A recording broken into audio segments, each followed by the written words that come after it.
और अब बात करते हैं रिहायशी इलाकों में बने मोबाइल टावर्स की, जिससे निकलने वाले इलेक्ट्रोमैग्नेटिक रेडिएशन से लोग कई बीमारियों के शिकार हो रहे हैं।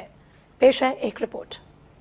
इलेक्ट्रोमैग्नेटिक रेडिएशन जहां पहले चिकित्सा और सूचना प्रसारण माध्यमों में इस्तेमाल होने वाले उपकरणों तक ही सीमित था, वहीं अब टीवी, कंप्यूटर और मोबाइल जैसे यंत्रों ने रेडिएशन की मात्रा में और इजाफा कर दिया है। अगर केवल मोबाइल फोन की बात करें तो सन 2007 में केवल 250 मिलियन मोबाइल भारत में थे, जबकि 2010 तक ये संख्या 500 मिलियन हो जाने की उम्मीद जताई जा रही है। जहां लगातार मोबाइल फोन की बढ़ती संख्या से खतरनाक रेडिएशन में बढ़ोतरी हो रही है, वहीं वैज्ञानिकों का मानना है कि मोबाइल टावरों के 50 से 400 मीटर के दायरे में रहने वालों पर इन टावरों से निकलने वाले रेडिएशन का ज्यादा असर पड़ता है, जिसके चलते कई तरह की बीमारियां हो रही हैं। चारों तरफ 400 मीटर तक इसका दुष्प्रभाव देखा गया, इस तरह की रिपोर्ट्स हैं।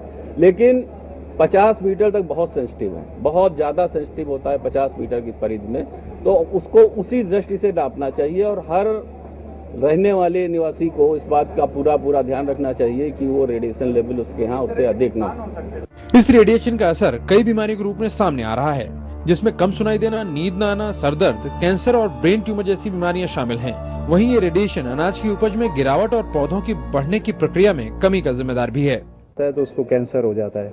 हमने जो आपको कुछ प्रिंटेड मटेरियल दिया है, उसमें दुनिया भर में डिफरेंट एनिमल्स के ऊपर होने वाली रेडिएशन एक्सपोजर के असर दिए हैं और सब जगह देखा है कि उनमें ट्यूमर ग्रोथ हो जाती है, कैंसरस ग्रोथ हो जाती है, उनके अंदर उनके बिहेवियर में चेंज आ जाती है, उनकी ब्लड प्रेशर में चेंज आ जाती है। यही सब इफेक्ट आदमियों पे होते हैं यदि रेडिएशन को कंट्रोल नहीं किया जाए।